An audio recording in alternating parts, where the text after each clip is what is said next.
మనము చదువుతూ వచ్చినటువంటి భాగంలో తండ్రి అయినటువంటి దేవుడు కుమారుడైనటువంటి యేసుక్రీస్తు వారిని గురించి తెలియపరుస్తున్నటువంటి మాట ఏమిటి అని మనము మార్కు సువార్త 9వ అధ్యాయం 7వ వచనంలో మనం చూస్తే, ఈయన నా ప్రియ కుమారుడు, ఈయన మాట వినుడని ఒక శబ్దము మేఘములో నుండి పుట్టెను.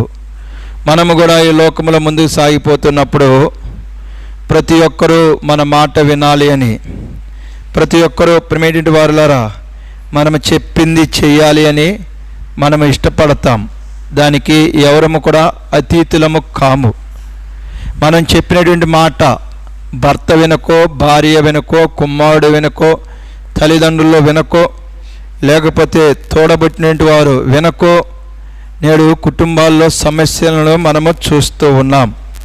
నేడు కుటుంబములలో సమస్యలు ఎందుకు, గొడవలు ఎందుకు? ప్రియమైనటువంటి వారులారా, వీరు అంటే ఒకరినొకరము పలకరించుకోకుండా ఉండుట ఎందుకు అని మనము ఆలోచిస్తే, నా మాట వినలేదు, నేను చెప్పింది చేయలేదు అనేదానికి చాలా కుటుంబాలు ప్రియమైనటువంటి వారులారా నిదర్శనంగా ఉన్నవి. ఇది ఒకటి మనం జ్ఞాపకం చేసుకోవాల్సింది ఏంటంటే, మన మాట భర్త కావచ్చు, భార్య కావచ్చు, కుమారుడు కావచ్చు, కుమార్తె కావచ్చు, తల్లిదండ్రులు కావచ్చు, లేదా చేరుచుండే సంఘములో కావచ్చు, ఒకరు మన మాట వినాలి అంటే మనము జ్ఞాపకం చేసుకోవాలి. ఇక్కడ రాయబడుతూ వచ్చిన మాట ఏంటంటే, మనము ప్రియమైనటువంటి వారముగా, ఇంకా చెప్పాలంటే ప్రియ కుమార్తెగా, ప్రియ కుమారునిగా మనము దేవునికి కనపడేటట్లుగా ఉండాలి. భర్తకు కాదు, అంటే ప్రియమైనటువంటి భర్తని భార్యకి కాదు, ప్రియమైన భార్యని భర్తకు కాదు, లేకపోతే ప్రియమైన కుమారుడు కుమార్తె అని తల్లిదండ్రులకు కాదు మనము అగపడవలసింది. మనము దేవునికి అగపడేటువంటి వారముగా ఉండాలి. ఈమె నా ప్రియమైనటువంటి కుమార్తె, ఇతడు నా ప్రియమైనటువంటి కుమారుడు అని ప్రభు నిన్ను గురించి నన్ను గురించి సాక్ష్యం ఇవ్వాలా. ఇది మనం జ్ఞాపకం చేసుకోవాలి. ఇక్కడ 4 వ్యక్తులు ఉంటూ ఉన్నారు. శరీర సంబంధమైనటువంటి శరీరంలో ఒకరు యేసుక్రీస్తు వారు, తర్వాత పేతురు, యోహాను, యాకోబు, తర్వాత ప్రియమైన వాళ్ళ ఆ యొక్క శరీర ఆత్మరూపిగా మోషే, ఏలియా ఉంటున్నారు. మొత్తము శరీరంలోనేమో 4, ఆత్మలో 2, మొత్తం 6 ఉన్నారు. ఈ 6లో కేవలము యేసుక్రీస్తు వారిని గురించే ఈయన నా ప్రియ కుమారుడు అని రాయబడుతూ వచ్చింది. ఇది మనము జ్ఞాపకం చేసుకోవాలా. ఎందుకు యేసుక్రీస్తు వారిని గురించి ఈయన నా ప్రియ కుమారుడు అని తండ్రి అయినటువంటి దేవుడు పలుకుతూ వచ్చాడు అని మనము చూచినట్లయితే, బైబిల్ గ్రంథంలో ఒక మాట రాయబడుతూ వచ్చింది. మనమందరం ఎరిగినటువంటి మాటే. మొదటి సమూయేలు గ్రంథము 2వ అధ్యాయము, మొదటి సమూయేలు గ్రంథము 2వ అధ్యాయము 30వ వచనం చివరి భాగములో మనం చూచినట్లయితే, మొదటి సమూయేలు గ్రంథము 2వ అధ్యాయం 30వ వచనం చివరి భాగములో మనం చూచినట్లయితే, కావున యెహోవా వాక్కు ఏదనగా, నన్ను ఘనపరచు వారిని నేను ఘనపరచుదును. ఈయన మాట వినండి, ఈయన నా ప్రియ కుమారుడు అని దేవుడు యేసుక్రీస్తు వారిని గురించి పలకటానికి కారణం ఏమిటి అంటే, లేకపోతే యేసుక్రీస్తు వారిని ఇక్కడ గొప్ప చేయటానికి కారణం ఏమిటి అంటే, ఆయన తండ్రిని ఘనపరిచేటువంటి వాడుగా ఉంటూ ఉన్నాడు. ఆయన తండ్రిని మహిమపరిచేటువంటి వాడుగా ఉంటూ ఉన్నాడు. ఇది మనము జ్ఞాపకం చేసుకునేటువంటి వారముగా ఉండాలి. అంటే నిన్ను నన్ను ప్రభు కుటుంబంలో కావచ్చు, చేరుతున్న సంఘంలో కావచ్చు, లేకపోతే గ్రామంలో కావచ్చు, మన ఇరుగు పొరుగు వారి దగ్గర కావచ్చు, బంధువుల దగ్గర కావచ్చు, మనము ప్రియమైన వాళ్ళ వారి చేత గౌరవింపబడాలి అంటే, లేకపోతే వీడు చెప్పిన మాట ప్రకారముగా మనం వెళదాం, లేకపోతే ఈమె చెప్పిన మాట ప్రకారముగా మనం వెళదామని వారు ప్రియమైన వాళ్ళ మనకు విలువ ఇవ్వాలి అంటే, మనము దేవునికి విలువ ఇచ్చేటువంటి వారముగా ఉండాలా. దేవునిని మనము ఘనపరిచేటువంటి వారముగా ఉండాలా. దేవునికి ఎప్పుడైతే మనం విలువిస్తామో, దేవునికి ఎప్పుడైతే మనము ఘనతను ప్రియమైన వాళ్ళ చెల్లించేటువంటి వారముగా ఉంటామో, అప్పుడు దేవుడు మనకు కూడా ఘనతను విలువను తీసుకుని వచ్చేటువంటి వాడుగా ఉంటాడు. అనేక మంది మన మాట వినటానికి, మన మాట ప్రకారము వెళ్ళటానికి దేవుడు మనకు సహాయపడతాడు. దీని కొరకై యేసుక్రీస్తు వారు దేవుని గణపరిచిన జీవితాన్ని మనం జ్ఞాపకం చేసుకుందాం. రండి, యోహాను సువార్త 17వ అధ్యాయము. యోహాను సువార్త 17వ అధ్యాయము. యోహాను సువార్త 17వ అధ్యాయము. యోహాను సువార్త 17వ అధ్యాయములో మనము చూసినట్లయితే 4వ వచనములో ఇక్కడ మాట్లాడుతూ ఉన్నాడు యేసుక్రీస్తు వారు. దేవుణ్ణి ఘనపరిచినటువంటి యొక్క సందర్భాన్ని మనకు జ్ఞాపకం చేస్తూ చూడండి. యోహాను సువార్త 17వ అధ్యాయం 4వ వచనం. చేయుటకు నీవు నాకు ఇచ్చిన పని నేను సంపూర్ణముగా నెరవేర్చి భూమి మీద నిన్ను మహిమపరచితిని. ఇక్కడ దేవుని ఘనపరిచినటువంటి జీవితం యేసుక్రీస్తు వారిలో ఈ భూలోకంలో మనం చూసినట్లయితే దేవాది దేవుడు యేసుక్రీస్తు వారికి ఏదైతే ఆజ్ఞ ఇచ్చాడో, యేసుక్రీస్తు వారికి ప్రిమిటి వల్ల ఏదైతే పని అప్పగించిన వాడుగా ఉన్నాడు, ఆ పనిని ఏం చేశాడు? ఆయన సంపూర్తిగా నెరవేర్చాడు. అంటే సంపూర్తిగా ఆ పని చేసినటువంటి వాడుగా ఉన్నాడు. ఇది మనము జ్ఞాపకం చేసుకోవాలి. ఇంతకు యేసుక్రీస్తు వారికి తండ్రి అయినటువంటి దేవుడు ఇచ్చినటువంటి పనులు ఏమిటో మనం జ్ఞాపకం చేసుకుందాం. రండి, మొట్టమొదటిగా మత్తయి సువార్త 8వ అధ్యాయము. మత్తయి సువార్త 8వ అధ్యాయము. మత్తయి సువార్త 8వ అధ్యాయము మనము 14, 15, 16, 17 వచనములను చదువుకుందాం. మత్తయి సువార్త 8వ అధ్యాయం 14 నుండి 17 వచనముల వరకు మనం చదువుకుందాం. తరువాత యేసు పేతురింటిలో ప్రవేశించి జ్వరముతో పడి ఉన్న అతని అత్తను చూచి ఆమె చెయ్యి ముట్టగా జ్వరం ఆమెను విడిచెను. అంతటా ఆమె లేచి ఆయనకు ఉపచారము చేయసాగెను. సాయంకాలమైనప్పుడు జనులు దయ్యములు పట్టిన అనేకులను ఆయన యొద్దకు తీసుకుని వచ్చిరి. ఆయన మాట వలన దయ్యములను వెళ్ళగొట్టి రోగుల నెలను స్వస్థపరిచెను. అందువలన ఆయన మన బలహీనతలను వహించుకొని మన రోగములను భరించినని ప్రవక్త అయిన యెషయా ద్వారా చెప్పబడినది నెరవేరును. ఇప్పుడు యేసుక్రీస్తు వారిని మన జ్ఞాపకం చేసుకుంటే ఆయన దేవాతి దేవుడై ఉండి శరీరధారిగా ఈ భూలోకంలోనికి వచ్చాడు. ఆయన తను తాను దేవునిగా కనపరుచుకోవాలి అంటే, తను తాను దేవునిగా ప్రిమిటి వల్ల లోకము గుర్తించాలి అంటే ఆయన సర్వశక్తిమంతుడై ఉండాలా, ఆయన సర్వాధికారి అయి ఉండాలా. ఆయన సర్వశక్తిమంతుడని, సర్వాధికారి అని. ఇంకా మనము జ్ఞాపకం చేసుకున్నట్లయితే ఒక వ్యక్తిని స్వస్థపరచాలి అంటే అది కేవలము దేవుడు మాత్రమే. మనం జ్ఞాపకం చేసుకోండి. ఒక వ్యక్తి ప్రిమిటి వల్ల స్వస్థత పొందుకోవాలి అంటే అది కేవలము దేవుని ద్వారా మాత్రమే, మరొకరి ద్వారాగా అతడు స్వస్థత పొందుకోలేడు. ఇది మనము చూద్దాం. రండి, నిర్గమాకాండము 15వ అధ్యాయము 26వ వచనం. నిర్గమాకాండము 15వ అధ్యాయము 26వ వచనములో మనం చూస్తే, నిర్గమాకాండము 15వ అధ్యాయము 26వ వచనం. మీ దేవుడైన యెహోవా వాక్కును శ్రద్ధగా విని ఆయన దృష్టికి న్యాయమైనది చేసి ఆయన ఆజ్ఞలకు విధేయులై ఆయన కట్టడలన్నిటినీ అనుసరించి నడిచిన యెడల నేను ఐగుప్తులకు కలుగజేసిన రోగములలో ఏదియో మీకు రానియను, నిన్ను స్వస్థపరచు యెహోవాను నేనే అనెను. ఇక్కడ నేను నిన్ను స్వస్థపరుస్తా, నీ దేవుడైన యెహోవాను నేనే నిన్ను స్వస్థపరుస్తాను. అందుకు నేను ఎవరినంటే దేవుడిని. యేసుక్రీస్తు వారు భూప్రజలు దేవునిగా అంగీకరించాలంటే దేవుడు ఆయనకి ఇచ్చినటువంటి మొట్టమొదటి ఆజ్ఞ ఏమిటంటే, నీ యొక్క శక్తి చేత, నీ యొక్క బలము చేత నువ్వు ఏమి చేయాలంటే అనారోగ్యంతో బాధపడుతున్నటువంటి వారిని నువ్వు స్వస్థపరచాలా.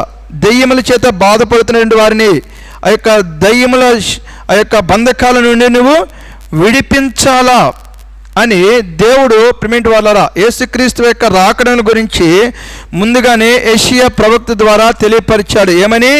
ఆయనే మన బలహీనతలను వహించుకొని మన రోగములను భరించెను. దేవుడు తప్పితే నీ నా బలహీనతలు, నీ నా రోగములు, లేకపోతే ప్రిమిటి వాళ్ళ నీ నా కష్టాలు ఎవరిని కూడా భరించలేరు. ఇది మనము జ్ఞాపకం చేసుకునేటువంటి వారముగా ఉండాలా. ఇది దేవుడు ముందుగానే యేసుక్రీస్తు వారు ఈ భూలోకంలోనికి రాకముందే ఇచ్చిన ప్రవచన వాక్యం. చూడండి, యెషయా గ్రంథము 53వ అధ్యాయంలో ఉంటుంది. యెషయా గ్రంథము 53వ అధ్యాయము 4వ వచనం. యెషయా గ్రంథము 53:4వ వచనం. యెషయా గ్రంథము 53వ అధ్యాయము 4వ వచనం. నిశ్చయముగా అతడు మన రోగములను భరించెను, మన వ్యసనములు వహించెను, అయినను మొత్తబడిన వారిగాను, దేవుని వలన బాధింపబడిన వారిగాను, శ్రమ నొందిన వారిగాను మనం అతనిని ఎంచితిమి. ఇది ప్రిమెంట్ వాళ్ళ 2 రకాలుగా జ్ఞాపకం చేసుకోవచ్చు. ఆత్మ సంబంధమైనటువంటి రక్షణ ఆనందాన్ని మనకు అనుగ్రహించిన నిమిత్తం ఆ కల్వరి శిలువ వేదనను మనం జ్ఞాపకం చేసుకోవచ్చు. అలాగనే మనం చదువుతూ వచ్చినటువంటి మత్తయి సువార్త 8వ అధ్యాయం 14 నుండి 17 వచ్చిన భాగాలు చూస్తే ఈ శరీర సంబంధమైనటువంటి బాధల చేత, ఈ శరీర సంబంధమైనటువంటి వేదనల చేత ఎవరైతే బాధపడుతూ ఉన్నారో, ఎవరైతే ఇబ్బంది పడుతున్నారో, ఆ సమస్యల నుండి, ఆ బాధల నుండి దేవుడు ఏం చేయాలి? వారిని విడిపించాలా. అది యేసుక్రీస్తు వారిలోనే జరుగుతూ వచ్చింది. అనుకోవచ్చు, మాకు డబ్బు ఉంది, మేము హాస్పిటల్కి వెళ్ళి మేము వైద్యం చేయించుకుంటాం, ఒకవేళ మా దగ్గర డబ్బులు లేకపోయినా సరే మేమేం చేస్తాము, అప్పు చేసి మేము ఆ యొక్క వైద్యం చేయించుకుంటాం, దేవుడు మాకు అవసరము లేనే లేదని మీరు ఒకవేళ తలంచవచ్చు. దాని విషయమై మనము చూచినట్లయితే రండి, రక్తస్రావము కలిగినటువంటి స్త్రీ జీవితంలో మనం చూచినట్లయితే, రక్తస్రావము కలిగినటువంటి స్త్రీ జీవితంలో మనము బహు జాగ్రత్తగా గమనించినట్లయితే ఆమె ఏం చేస్తూ వచ్చింది? తనకున్నదంతా కూడా వ్యయం చేసుకొని ప్రిమెంట్ వల్ల అనేక తిప్పలు పడి వైద్యుల చేత వైద్యము చేయించుకొని వచ్చింది. మార్కు సువార్త 5వ అధ్యాయము, మార్కు సువార్త 5వ అధ్యాయము 25 నుండి 28 వచనాల వరకు మనం చూసినట్లయితే, మార్కు సువార్త 5వ అధ్యాయము 25 నుండి 28 వచనాల వరకు మనం చూస్తే, 12 ఏండ్ల నుండి రక్తస్రావ రోగము కలిగిన యొక్క స్త్రీ ఉండెను. ఆమె అనేక వైద్యుల చేత ఎన్నో తిప్పల పడి తనకు కలిగినదంతా వ్యయం చేసుకొని ఎంత మాత్రమును ప్రయోజనం లేక మరింత సంకటపడెను. ఆమె యేసుని గూర్చి విని, నేను ఆయన వస్త్రములు మాత్రము ముట్టిన బాగుపడదును అనుకొని జనసమూహములో ఆయన వెనుకకు వచ్చి ఆయన వస్త్రము ముట్టెను. వెంటనే ఆమె రక్తధార కట్టిన గనుక తన శరీరంలోని ఆ బాధ నివారణ అయినదని గ్రహించుకొనెను. దీని గురించి విపులంగా చెప్పలేము, కానీ స్త్రీలైనటువంటి వారికి చాలా స్పష్టంగా తెలుసు. పురుషులైన వారికి కూడా జ్ఞాపకం చేసుకోండి. ఏదన్నా మనకు గాయమైనప్పుడు, లేకపోతే కొడవలు ఏదన్నా తెగినప్పుడు ప్రింట్ వల్ల ఆ యొక్క రక్తస్రావం మనము ఎరుగుదము. ఈ స్త్రీ విషయమే మనం చూస్తే 12 సంవత్సరాల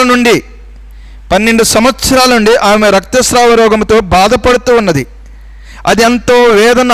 సామాన్యముగా స్త్రీకి దేవుడిచ్చినటువంటి ఆ యొక్క ప్రిమెంట్ వాళ్ళరా ఆ క్రమంలో 5 రోజుల కంటే మించితే ఎంతో అలసిపోయేటువంటి వారుగా, ఎంతో నీరసించేటువంటి వారుగా ఉంటారు స్త్రీలు. అలాంటిది 12 సంవత్సరాల నుండి రక్తస్రావ రోగంతో ఆమె బాధపడుతుందంటే ఎంత విసిగి వేసారిపోయిందో మనం జ్ఞాపకం చేసుకోవాలి. దాని కొరకై పేమెంట్ వల్ల ఆమె తిరిగినటువంటి వైద్యులు లేరు, ఆమె ఖర్చు పెట్టినటువంటి పేమెంట్ వల్ల ఖర్చు లేదు, తనకున్నదంతా కూడా వ్యయం చేసుకుంది. ఇంకా అప్పు కూడా చేసి ఉండొచ్చు. మనం కూడా చేసే పని అదే, మనకున్నది ఖర్చు పెడతాం, తగ్గకపోతే అప్పు కూడా మనము చేసేటువంటి వారముగా ఉంటాం. అయినా సరే ఆమెకు స్వస్థత దొరకలా, అయినా సరే ఆమెకు ఆ యొక్క రక్తస్రావం కలిగినటువంటి ఆ రోగం నుండి ఆమెకు విడుదల దొరకలా.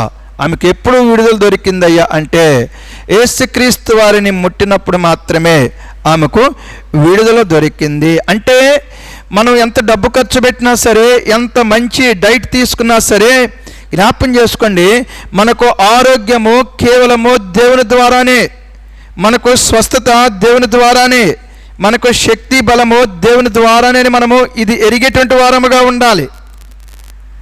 ఇది దేవుని యొక్క శక్తిని, దేవుని యొక్క బలాన్ని ప్రింట్ వల్ల మనకు జ్ఞాపకం చేస్తుంది. యేసుక్రీస్తు వారు అది చేశాడు. ఆయన దేవుడు అని తన దగ్గరకు వచ్చినటువంటి రోగులను, బలహీనమైనటువంటి వారిని ఆయన ముట్టి వారికి ఏం చేశాడంటే స్వస్థతను అనుగ్రహించేటువంటి వాడుగా ఉన్నాడు. ఇంకొక మాట ఇక్కడ నేను మీకు జ్ఞాపకం చేస్తా. కొన్ని పర్యాయాలు పేమెంట్ వల్ల మనం ఎంతో బాధపడతాం, మనం ఎంతో వేదన చెందేటువంటి వారముగా ఉంటాం. అంటే కొన్ని నార్మల్ ప్రిమెంట్ సీజనల్ డిసీజెస్ ఉన్నవి, అంటే ఆ యొక్క కాలాన్ని బట్టి ఋతువులను బట్టి వచ్చేటువంటి ఆ యొక్క కొన్ని రోగాలు ఉన్నవి. కానీ కొన్ని పర్యాలు అనుకోకుండా మనము కొన్ని పెద్ద ఆ యొక్క రోగాలతో మనము బాధపడేటువంటి వారముగా ఉంటాం. దాని విషయమే మనం ఎంతో చింతిస్తాం. ఎందుకు వచ్చింది నాకు ఈ రోగం, లేకపోతే ఎందుకు వచ్చింది నాకు ఈ పరిస్థితి, నన్ను దేవుడు విడిచిపెట్టాడు అని మనము తలంచేటువంటి వారముగా ఉంటాం. దానికి స్పష్టంగా మనం జ్ఞాపకం చేసుకుంటే నిర్గమాకాండం ఇందాక చదువుతూ వచ్చాం. నిర్గమాకాండము 15వ అధ్యాయం 26వ వచనములో మనం చూస్తే, నిర్గమాకాండము 15వ అధ్యాయం 26వ వచనం చాలా జాగ్రత్తగా చదువు రానిటువంటి వారు వినండి, చదువు వచ్చినటువంటి వారు జాగ్రత్తగా చదవవలసిందిగా ప్రేమపూర్వకంగా తెలియపరుస్తున్నా.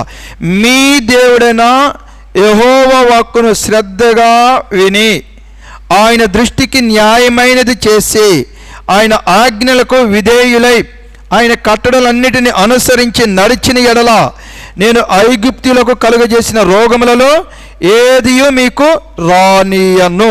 చూడండి, దేవుడు మనకు ప్రేమ రోగాలనే కాదు, కానీ కొన్ని పర్యాయాలు అప్పుల నుండి నేను విడిపింపబడట్లేదని, లేకపోతే సొంత గృహాలు కట్టుకోవడానికి నాకు అవకాశం దొరకట్లేదు, ఇలాగ రకరకాల బాధలు ఎన్నో ఉంటాయి మనకు. ఆ బాధల నుండి దేవుడు నన్ను విడిపించట్లా, లేకపోతే దేవుడే నాకు కలుగు చేశాడని అనుకుంటాం. దానికి దేవుడు చెబుతున్న మాట ఏమిటంటే, నీవు నా మాట వినలా, నీవు న్యాయమైనది ఎవరి దృష్టికి, నా దృష్టికి నీవు న్యాయమైనది చేయలా. అందుకే నేనేం చేశానంటే ఐగుప్తులకు కలుగజేసిన రోగములు నీకు నేను కలుగజేస్తూ వచ్చాను. మనం ఎరుగుదాము కదా, ఐగుప్తులకు ప్రిమెంట్ వాళ్ళు ఎందుకు రోగాలు కలుగుతూ వచ్చినవి, వాళ్ళు ఎందుకు నష్టపోయారంటే దేవుని మాట వినకుండా ఫరో ఎప్పటికప్పుడు తన హృదయాన్ని కఠినము చేసుకునే ద్వారానే. ఇది మనకు జ్ఞాపకం చేసుకోవాలా. అంటే దేవుడు మాట వినకుండా మనము ఆయన దృష్టికి న్యాయమైనది చేయకుండా మన దృష్టికి న్యాయమైనది, అంటే మన యొక్క ఆలోచనను బట్టి మన యొక్క తలంపులను బట్టి మనము జీవిస్తూ దేవుని ఎదుటి పాపం చేశాం. ఈ పాపం ద్వారానే మనకు శిక్ష, అది ఆరోగ్యం కావచ్చు, లేకపోతే అప్పుల సమస్య కావచ్చు, లేకపోతే మనకంటూ సొంత గృహం కట్టుకోలేకపోతున్న ఆ పరిస్థితి కావచ్చు. ఇది మనం జ్ఞాపకం చేసుకోవాలా. ఇప్పుడు మనము దేవుని చేత ఘనత పొందుకోవాలి అంటే, దేవుని చేత ప్రిమెంట్ వాళ్ళరా మనము గౌరవము పొందుకోవాలి అంటే, దేవుడు మనకిచ్చినటువంటి పనిని మనము చేసేటువంటి వారముగా ఉండాలి. ఆ పని ఏమిటో నేను మీకు జ్ఞాపకం చేస్తాను. మొట్టమొదటిగా దేవుడు యేసుక్రీస్తు వారికి ఇచ్చిన పని ఏమిటయ్యా అంటే, నువ్వు బలహీనులను నువ్వు బలపరచాలా, రోగులను నువ్వు స్వస్థపరచాలా. తర్వాత రెండవదిగా మనం చూసినట్లయితే రండి, యేసుక్రీస్తు వారు శరీరధారిగా ఈ భూలోకంలో ఉన్నప్పుడు ప్రిమిటెంట్ వారులారా తన యొక్క మరణము గురించి తెలియపరిచాడు. చూడండి, మత్తయి సువార్త 20వ అధ్యాయము, మత్తయి సువార్త 20వ అధ్యాయము 28వ వచనం. మత్తయి సువార్త 20వ అధ్యాయము 28వ వచనం. అలాగే మత్తయి సువార్త 20వ అధ్యాయం 28వ వచనం. అలాగే మనుష్య కుమారుడు పరిచారము చేయించుకొనుటకు రాలేదు కానీ పరిచారము చేయుటకును అనేకులకు ప్రతిగా విమోచన క్రయధనముగా తన ప్రాణమునిచ్చుటకును వచ్చెనని చెప్పాను. రెండవదిగా యేసుక్రీస్తు వారికి దేవుడిచ్చినటువంటి పని ఏమిటయ్యా అంటే, అనేకుల పాప పరిహార్థ నిమిత్తం సర్వలోక ప్రజలను అగ్నిగుండము నుండి పాతాళము నుండి విడిపించేదాని కొరకై వారి నిమిత్తం ఏం చేయబడాలా, ఈయన ప్రిమిటి వల్ల ప్రతిగా మరణించాలా. ఇది మనము జ్ఞాపకం చేసుకునేటువంటి వారముగా ఉండాలి. అక్కడ రాయబడుతూ వచ్చింది, అనేకులకు ప్రతిగా విమోచన క్రయధనముగా తన ప్రాణమునిచ్చుటకు వచ్చానని చెప్పాను. ఈ పనిని కూడా యేసుక్రీస్తు వారు ఆ కలవరి శిలువలో నెరవేర్చినటువంటి వాడుగా ఉన్నాడు. మత్తయి సువార్త 27వ అధ్యాయంలో ప్రిమిటి వల్ల తాను తండ్రికి దూరం అయిపోతూ ఉన్నాను అని ఆయన బాధపడినప్పటికీ తర్వాత ఏమన్నాడు, నా చిత్తము గాక నీ ఇష్ట ప్రకారమే జరుగునుగాక అన్నాడు. చూడండి, మత్తయి సువార్త 7వ అధ్యాయము, క్షమించండి 27వ అధ్యాయం, మత్తయి సువార్త 27వ అధ్యాయము, మత్తయి సువార్త 27వ అధ్యాయము 43వ వచనం. మత్తయి సువార్త 27వ అధ్యాయము 43వ వచనములో మనం చూసినట్లయితే,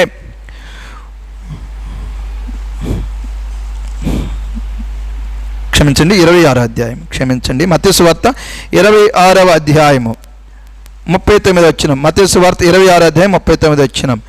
కొంత దూరము వెళ్ళి సాగిలపడి, నా తండ్రి, సాధ్యమైతే ఈ గిన్నె నా యొద్ద నుండి తొలగిపోనిమ్ము, అయినను నా ఇష్ట ప్రకారము కాదు, నీ చిత్త ప్రకారమే కానిమ్మని ప్రార్థించెను. ఇక్కడ చూసినట్లయితే యేసుక్రీస్తు వారికి దేవుడు ఇచ్చినటువంటి రెండో పని ఏమిటయ్యా అంటే, ఆ కలవరి శిలువలో అనేకుల పాప పరిహార్థ నిమిత్తము తను తాను విమోచన క్రయధనముగా ఆయన అర్పించుకోవాలా, తనకు తానుగా చనిపోవాలా.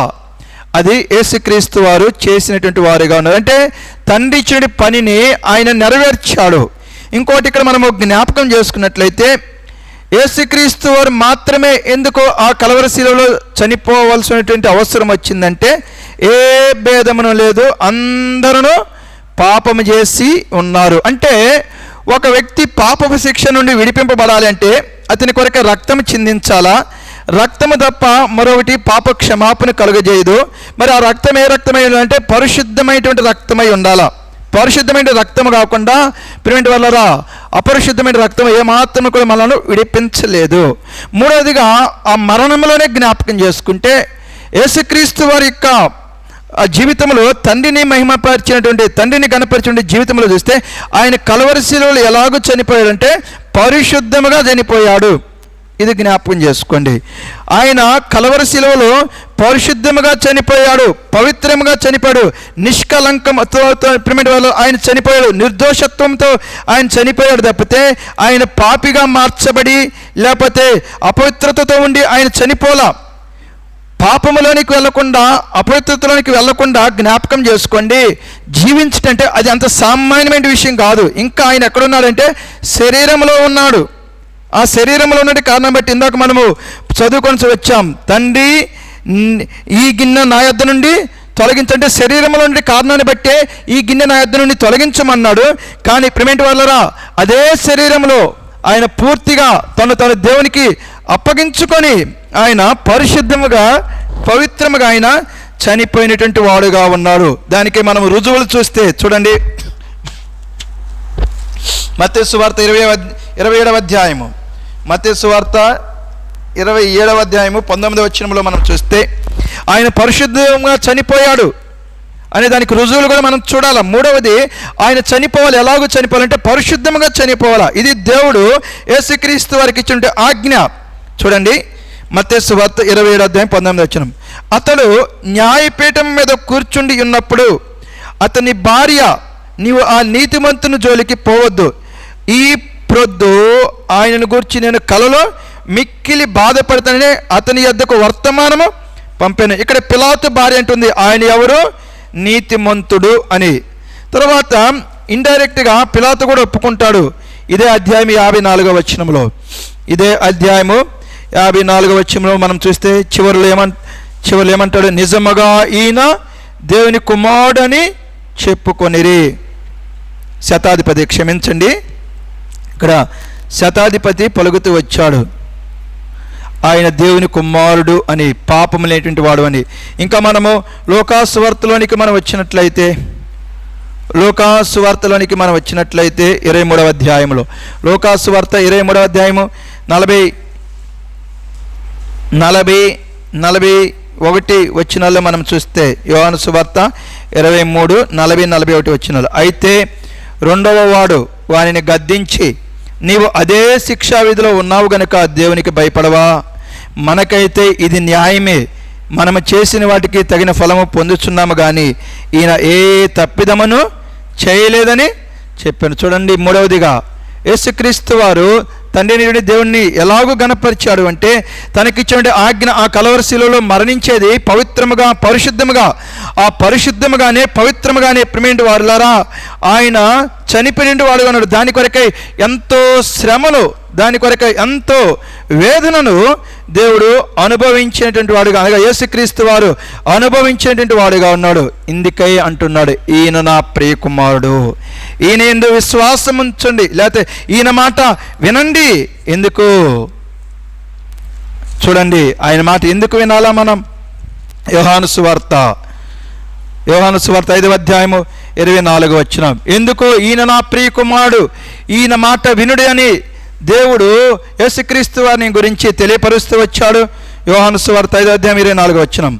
నా మాట విని నన్ను పంపిన వారి యందు విశ్వాసముంచు వాడు నిత్య జీవము గలవాడు, వాడు తీర్పులోనికి రాక మరణములో నుండి జీవములోనికి దాటి ఉన్నాడని మీతో నిశ్చయముగా చెప్పొచ్చు ఉన్నాను. యేసుక్రీస్తు వారి మాట ఎవరైతే వింటారో, యేసుక్రీస్తు వారి మాట ప్రియమైన వారురా ఎవరైతే నమ్ముతారో అలాంటి వారికి మరణము లేదు, అనగా అగ్నిగుండము పాతాళము లేదు.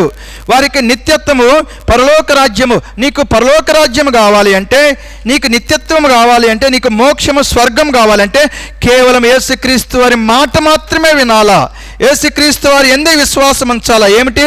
లేఖనముల ప్రకారము క్రీస్తు మన పాపము నిమిత్తము మృతి పొందెను, సమాధి చేయబడెను, లేఖనం ప్రకారం 3వ దినమున లేపబడింది. యేసు ప్రభు అని నీ నోటితో ఒప్పుకొని దేవుడు మృతులలో నుండి ఆయనను లేపనని నీ హృదయం మందు విశ్వసించిన నీవు రక్షింపబడదు. మన పాపములు మనం ఒప్పుకొని ఎడల ఆయన నమ్మదగిన వాడును నీతిమంతుని గనుక ఆయన మన పాపములను క్షమించి సమస్త దుర్నీతిని మనలను విడిపించును. ఇప్పుడు యేసుక్రీస్తు వారి మాట వినాలా.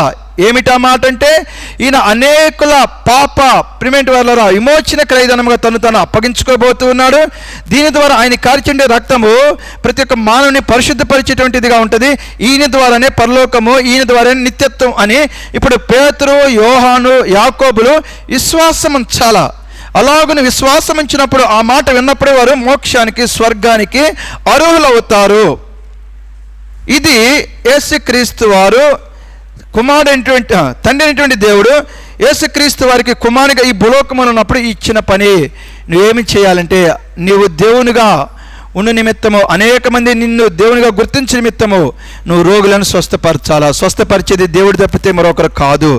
రెండవది, అనేకుల పాప విమోచన క్రయధనముగా నిన్ను నువ్వు అప్పగించుకోవాలా. ఎలాగో పరిశుద్ధముగా పవిత్రముగా.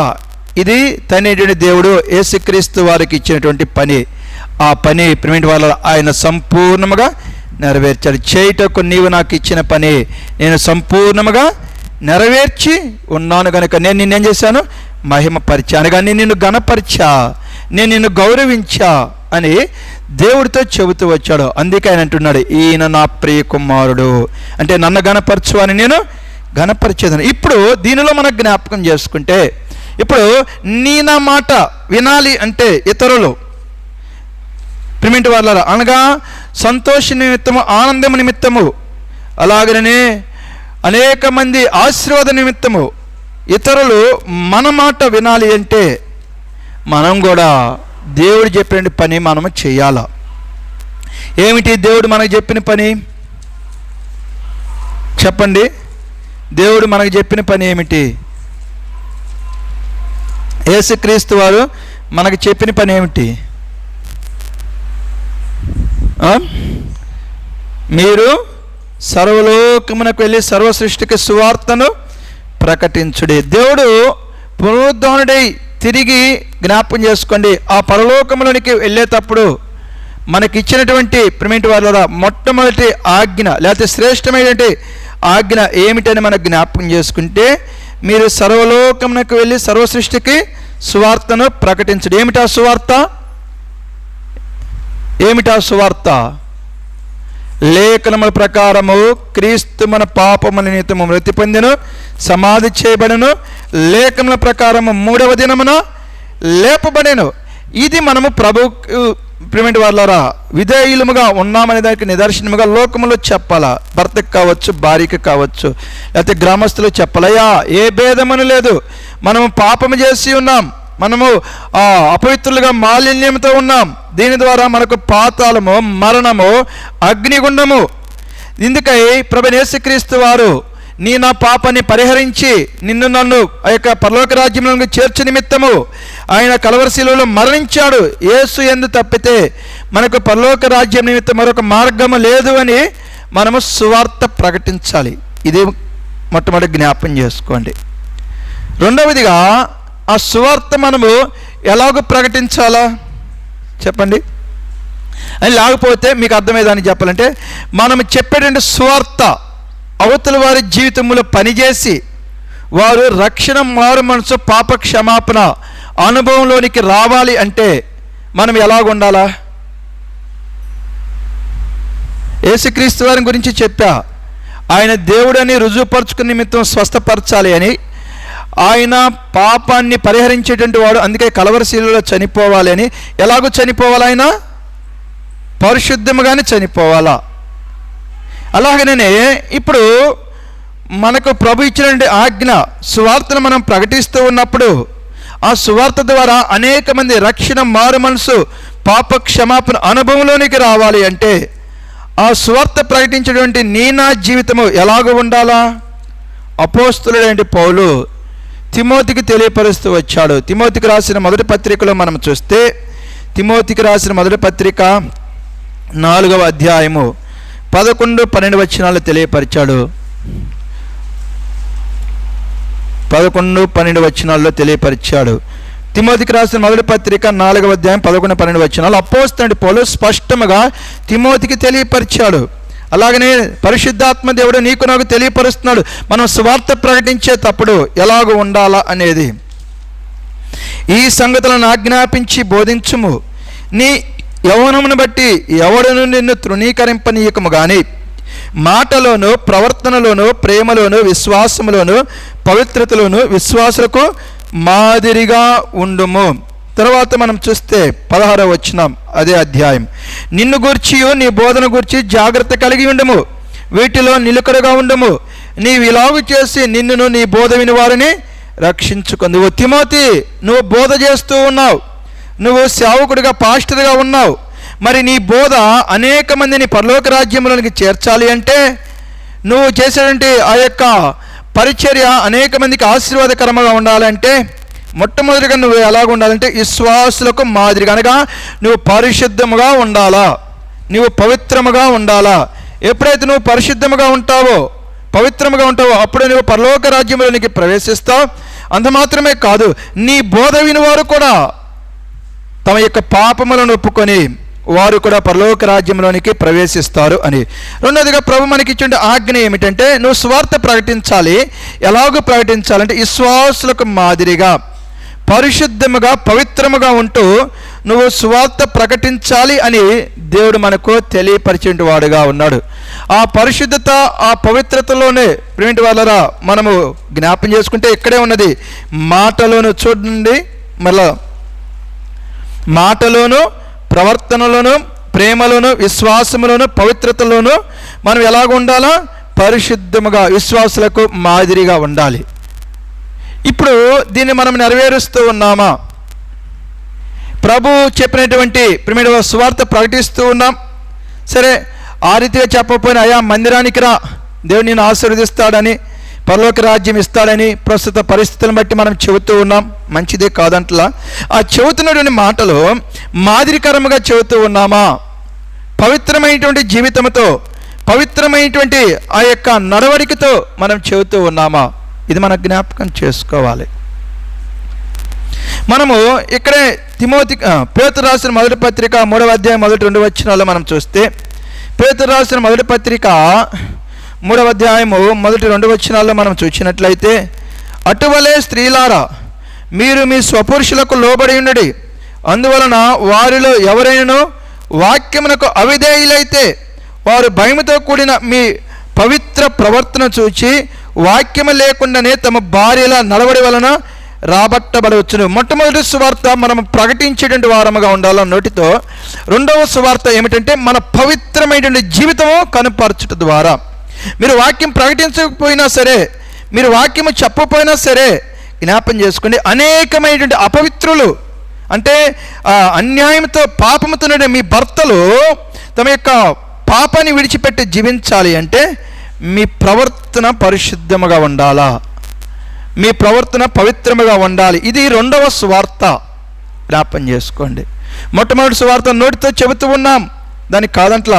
రెండవ సువార్త మాదిరికరమైనటువంటి జీవితం, పవిత్రమైనటువంటి జీవితం మనము కనపరుస్తూ ఉన్నామా? మనము దానిలో జీవిస్తూ ఉన్నామా? జీవించకపోతే దేవుడు నిన్ను, నన్ను, ఈయన నా ప్రియ కుమారుడు అని, ఈయన ఎందు నేను ఆనందించుచున్నానని, ఈయన మాట వినుడని ఎలాగూ చెప్తాడు? యేసుక్రీస్తు వారి మాట నిత్య జీవాన్ని కలుగజేస్తూ ఉన్నది. యేసుక్రీస్తు వారి మాట మరణములో నుండి ప్రిమిటి వాళ్ళ జీవములోనికి నడిపిస్తూ ఉన్నది. మరి నీ మాట నా మాట ఎక్కడికి నడిపిస్తూ ఉన్నది? జ్ఞాపకం చేసుకోండి. మన మాట ఇతరులను పరిశుద్ధతలోనికి నడిపిస్తున్నదా? ఇతరులను పవిత్రతలోనికి నడిపిస్తున్నదా? లేకపోతే అన్యాయములోనికి, అక్రమములోనికి మన మాట నడిపిస్తూ ఉన్నదా? ఇది జ్ఞాపకం చేసుకోవాలా.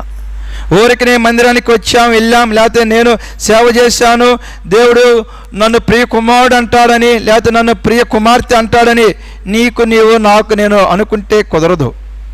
జ్ఞాపకం చేసుకోండి. దానికి ప్రిమిటి వాళ్ళరా సమ్ కండిషన్స్ ఉన్నవి. ఆ కండిషన్స్ ప్రకారముగానే మనం వెళ్ళినప్పుడు దేవుడు మనకు గణపరుస్తాడు. మనకు కూలి ఇవ్వాలన్నా పని చేయాలా, మినిమం ప్రిమిటి ఒక పూటన్నా చేయాలా. అలాగే మనకు ఉద్యోగం రావాలంటే గట్టిగా 10 సంవత్సరాలు 10వ తరగతి దాకన్నా మనం చదవాలా. ఉద్యోగం చేయాలి అంటే, ఉద్యోగం చేసినప్పుడు జీతం రావాలంటే జ్ఞాపం చేసుకోండి, నెల అంతా చేయాలా. అప్పుడే మనకు జీతం వస్తుంది, కూలి వస్తుంది, అలాగే ఉద్యోగం వస్తుంది. ఈ 10 సంవత్సరాలు చదవకుండా మినిమం 3 గంటలు ఒక పూట పని చేయకుండా నెలంతా ఉద్యోగం చేయకుండా నాకు జీతం కావాలి అంటే, నాకు ఉద్యోగం కావాలంటే ఎట్ట కుదిరిద్ది? భౌతిక పరముగా ఇంత మనం ఆలోచిస్తూ ఉన్నప్పుడు కష్టమో నష్టమో అని ప్రిమిటి వాళ్ళ దాని విషయమే శ్రమ పడుతూ ఉన్నప్పుడు దేవుడు మనం గణపరచాలంటే, దేవుడు మనం హెచ్చించాలి అంటే మనం పరిశుద్ధముగా ఉండాలా, మనం పవిత్రముగా ఉండాలని ఎందుకు ఆలోచించలేకపోతున్నాం? అంటే నీ ఇష్టమా నా ఇష్టమా, ఎలాగున్నా దేవుడు చూసేస్తాడులే, మనం త్రోసేస్తాడులే, మనల్ని ఆశీర్వదిస్తాడులే అనుకుంటే ఎట్ట కుదిరిద్ది? ఇది జ్ఞాపకం చేసుకోవాలా. మనల్ని బట్టి భార్య సంతోషించలేకపోతుండే కారణం, లేకపోతే మనల్ని బట్టి భర్త సంతోషించలేకపోతుండే కారణం, లేకపోతే మనము కుటుంబాన్ని మాదిరికరముగా పరలోక రాజ్యం వైపు నడిపించలేకపోతూ ఉన్నాము అంటే అందులో మనము తప్పిపోయాం. అనగా మాదిరికరమైన జీవితంలో, పరిశుద్ధమైన జీవితంలో మనం తప్పిపోయామని, దీని ద్వారా మనల్ని బట్టి వేదన, మనల్ని బట్టి దుఃఖము, మనల్ని బట్టి నిరాశలు, నిస్పృహలు అని మనం జ్ఞాపకం చేసుకోవాలా. ఈయన నా ప్రియ కుమారుడు, ఈయన మాట వినండి. ఎందుకు? ఆయన మీకు నిత్యత్వాన్ని ఇస్తాడు, పరలోక రాజ్యాన్ని ఇస్తాడు. ఎందుకంటే ఆయన నన్ను ఘనపరిచే వాడుగా ఉన్నాడు. నేను చెప్పింది ఆయన చేశాడు, నేను చెప్పింది ఆయన ఏమీ చేయలా. నేను ఆయనకి ఏదైతే పని ఇచ్చానో ఆ పనిని ఆయన సంపూర్ణంగా నెరవేర్చాడు. మనలో ఉన్నదా? దేవుడు మన విషయమే చెప్పగలంటే ఆ సాక్ష్యము. లేకపోతే యేసుక్రీస్తు వారి వలె తండ్రి చేయుటకు నీవు నాకు ఇచ్చిన పనిని నేను సంపూర్ణంగా నెరవేర్చి ఈ భూమి మీద నేను మహిమపరిచానని మనం చెప్పగలమా? రెండవది, యేసుక్రీస్తు వారి యొక్క జీవితంలో తండ్రిని గణపరిచినటువంటి జీవితం ఏమిటి?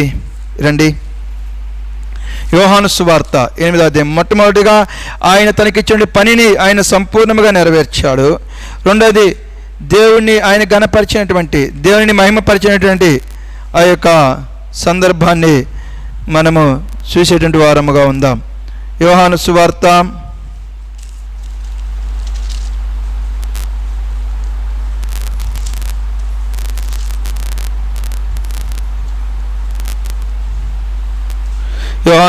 7వ అధ్యాయము. యోహాను సువార్త 7వ అధ్యాయము 16వ వచనములో మనం చూస్తే, యోహాను సువార్త 7వ అధ్యాయము 16వ వచనం. అందుకు యేసు, నేను చేయు బోధ నాది కాదు, నన్ను పంపిన వానిదే. యేసుక్రీస్తు వారు ఈ భూలోకంలోనికి వచ్చాడు, తండ్రి రాజ్యాన్ని గురించి ప్రకటిస్తున్నాడు. దేవుని రాజ్యము సమీపించున్నది, మారు మనసు పొంది సువార్తను నమ్ముడు అని ఆయన సువార్త ప్రకటించిన వాడిగా ఉన్నాడు. ఆ సువార్త లేకపోతే ఆ బోధ ఆయన ఎలాగూ చేసేటువంటి వాడుగా ఉన్నాడు అంటే, తండ్రి ఇచ్చిన బోధనే చేశాడు. తన యొక్క సొంత బోధ చేయలా, తన యొక్క ప్రిమిటి వల్ల సొంత ఆలోచనతో ఆయన బోధ చేయలేదు. ఇప్పుడు నీవు నేను కూడా యేసుక్రీస్తు వారిని గురించి ప్రకటిస్తూ ఉన్నాం, యేసుక్రీస్తు వారిని గురించి బోధిస్తూ ఉన్నాం. అయితే ఆ బోధ ఎలాగ చేస్తూ ఉన్నాం? పరిశుద్ధాత్మ అభిషేకంతో దేవుడు మనకు ఇస్తున్నటువంటి బోధన మనం ప్రకటిస్తూ ఉన్నామా, లేకపోతే మన యొక్క సొంత ఆలోచనలతో, సొంత తలంపులతో మనము బోధించేటువంటి వారముగా ఉంటూ ఉన్నామా? ఇంకా మనం ముందుకెళితే, ఎవడైనను ఆయన చిత్తము చొప్పున చేయ నిశ్చయించుకునే ఎడల ఆ బోధ దేవుని వలన కలిగినదో లేక నా అంతటా నేనే బోధించుచున్నాను వాడు తెలుసుకొనును. తనంతట తానే బోధించువాడు స్వకీయ మహిమను వెదకను గాని తన్ను పంపిన వాని మహిమను వెదకువాడు సత్యవంతుడు, ఆయన యందు ఏ దుర్నీతియు లేదు.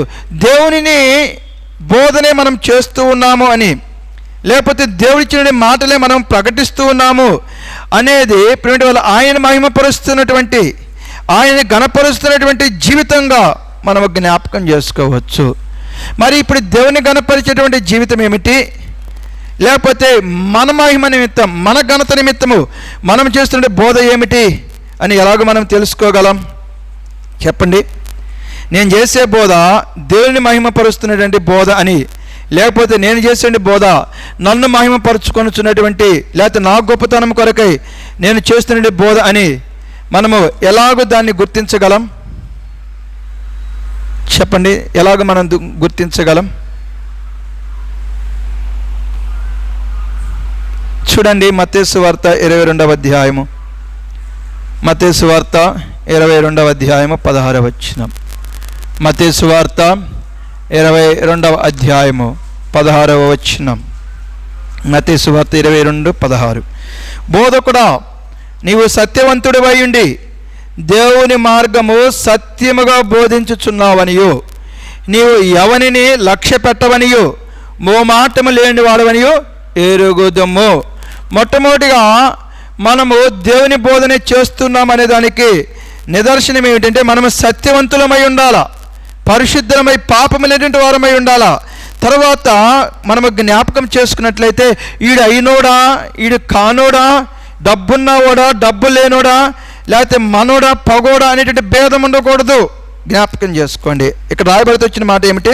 నీవు ఎవరిని లక్ష్య పెట్టవనియు మోమాటము లేనివాడవనియు ఎరుగుదము. అది వాక్యం ప్రకటించేది కావచ్చు, తీర్పు తీర్చేటువంటిది కావచ్చు, ముఖమును చూచి, లేకపోతే బంధుత్వాన్ని చూచి, ఊరిని చూచి, లేకపోతే ఆ యొక్క గోత్రాన్ని చూసి ఆయన వాక్యం చెబుతున్నట్లు మనము చూడనే చూడం. పెద్దవారైనా సరే, చిన్నవారైనా సరే, ప్రేమిటి వారు ఉన్నవారైనా సరే, లేనివారైనా సరే ఆయన యథార్థముగా ప్రకటించాడు. పాపము లేకుండా ఆయన ఆ బోధను చేసినటువంటి వాడుగా ఉన్నాడు. ఇది మనము జ్ఞాపకం చేసుకోవాలా. ఉన్నది ఉన్నట్లుగా నువ్వు అన్యాయములో ఉంటే, అక్రమములో ఉంటే, నువ్వు అన్యాయములో ఉన్నావు, అక్రమములో ఉన్నావని ఆయన తెలియపరిచాడు. అవిశ్వాసంతో ఉంటే అది యోహానైనను సరే, పేతురైనను సరే, లేకపోతే సామాన్య విశ్వాసులైనా సరే, అల్ప విశ్వాసులారా అని మాట్లాడుతూ వచ్చాడు. నువ్వు అవిశ్వాసివి కాక అని ఆయన పలుకుతూ వచ్చిన వాడుగా ఉన్నాడు. ఆయనకు ఏ తారతమ్యం లేదు, ఆయనకు ఏ భేదము లేదు. అయిన వాడని, దూరస్తుడని, మనవాడని, పగవాడని ఆయనకి ఏ భేదము లేదు. చెప్పే మాట ప్రిమిటి వాళ్ళరా, ఎవరైనా సరే తప్పంటే తప్పే అన్నాడు, ఒప్పంటే ఒప్పే అన్నాడు. ఇది మనము జ్ఞాపేసుకుని, ఒకవేళ ఇలాగ పాస్టర్గా మీరుండి బోధ చేయకపోవచ్చు, కానీ మీరు ఇతరులకు దేవుని గురించి మీరు వాక్యాన్ని ప్రకటిస్తూ ఉన్నప్పుడు, దేవుని గురించి మీరు వాక్యాన్ని ప్రిమిటి వాళ్ళ తెలియపరుస్తూ ఉన్నప్పుడు, అది వాక్యానికి తీర్పు కావచ్చు, లేకపోతే మన యొక్క నడవడికి తీర్పు కావచ్చు. ఆ తీర్పు తీర్చేటువంటి సమయంలో మనం ఎలాగో చేస్తూ ఉన్నాం బోధ, ఇది మనం జ్ఞాపకం చేసుకోవాలి. వాళ్ళు ఎవరైనా సరే వారి మొహమును చూచి ప్రిమిటి వాళ్ళ లక్ష్య పెట్టక మనము మోమాటం లేకుండా వాక్యాన్ని బోధిస్తూ ఉన్నామా? మనము దీని విషయమై లేవియా కాండం 19వ అధ్యాయంలో మనం చూస్తే, లేవియా కాండము 19వ అధ్యాయము 15వ వచనం. లేవియా కాండము 19వ అధ్యాయము 15వ వచనములో మనం చూస్తే, అన్యాయపు తీర్పు తీర్చకూడదు, బీదవాడని పక్షపాతము చేయకూడదు, గొప్పవాడని అభిమానము చూపకూడదు, న్యాయమును బట్టి నీ పొరుగువానికి తీర్పు తీర్చవలెను. చూడండి, ఎలాగో తీర్పు తీర్చాలంటే న్యాయమును బట్టి తీర్పు తీర్చాల. మళ్ళీ ద్వితీయోపదేశ కాండము 25వ అధ్యాయం 16వ వచనములో మనం చూస్తే, ద్వితీయోపదేశ కాండము 25వ అధ్యాయము 16వ వచనం. ద్వితీయోపదేశ కాండము 25వ అధ్యాయము 16వ వచనం. ద్వితీయోపదేశ కాండం 25:16లో మనం చూస్తే, అలాగూ చేయని ప్రతివాడును, అనగా అన్యాయము చేయుడు ప్రతివాడును నీ దేవుడనే యెహోవాకు హేయుడు. ఏమిటి అని మనం చూస్తే 13 నుండి చూద్దాం. హెచ్చు తగ్గులు గల వేరు వేరు తూనిక రాళ్ళు నీ సంచిలో ఉంచుకొనకూడదు. హెచ్చు తగ్గులు గల వేరు వేరు తూములు నీ ఇంట ఉంచుకొనకూడదు. చూడండి, దేవుడు అంటూ ఉన్నాడు, ఏమంటూ ఉన్నాడు? నీ దేవుడైన యెహోవా నీకిచ్చుచున్న దేశంలో నీవు దీర్ఘాయుష్మంతుడు అగినట్లు తక్కువ వాని కానీ న్యాయమైన తూనిక రాళ్ళు నీవు ఉంచుకొనవలెను. తక్కువ కానీ న్యాయమైన తూనిక రాళ్ళు నీవు ఉంచుకొనవలెను. తక్కువది కానీ న్యాయమైన తూము నీకు ఉండవలెను. మీరు తీర్పు తీర్చేటప్పుడు మీరు అన్యాయముగా, అక్రమముగా మీరు తీర్పు తీర్చకూడదు. మీరు న్యాయబద్ధముగా తీర్పు తీర్చాలా. ఎవరైతే న్యాయబద్ధముగా తీర్పు తీర్చరో, అన్యాయముగా హెచ్చు తగ్గులతో తీర్పు తీర్చేటువంటి వారుగా అంటారో, అలాంటి వారు ఎవరు? దేవునికి హేయులు, అంటే దేవునికి అసహ్యమైనటువంటి వారు. యేసుక్రీస్తు వారి జీవితంలో మనం చూసినట్లయితే ఆయన ప్రియమైన వారిలో మోమాటం లేటువంటి వారై ఎవరును లక్ష్య పెట్టక ఆయన బోధ చేశాడు. ఎందుకంటే ఆయన అంటూ వచ్చాడు, నేను చేయి బోధ నాది కాదు, నన్ను పంపిన వాని బోధ నేను చేయిచ్చు ఉన్నాను. తన బోధను ఎవడన్నా చేశాడంటే తన మహిమ నిమిత్తము చేసేటువంటి వాడుగా ఉంటాడు. లేకపోతే జ్ఞాపకం చేసుకోండి, తన యొక్క ఆనందం నిమిత్తం చేస్తాడు. కానీ దేవుని బోధ ఎవడైతే చేస్తాడో వాడు దేవుని మహిమ నిమిత్తము, దేవుని ఆనందం నిమిత్తము ప్రియమైన వాళ్ళ చేస్తాడు అని అక్కడ జ్ఞాపకం చేసుకోండి. దేవుడు తెలియపరిచినటువంటి వాడుగా ఉన్నాడు. ఈ సమయంలో యేసుక్రీస్తు వారి యొక్క బోధన గురించి, లేకపోతే ఆయన తీర్పును గురించి మనము బహు జాగ్రత్తగా గమనించినట్లయితే రండి, మత్తయి సువార్తలో మనం చూస్తే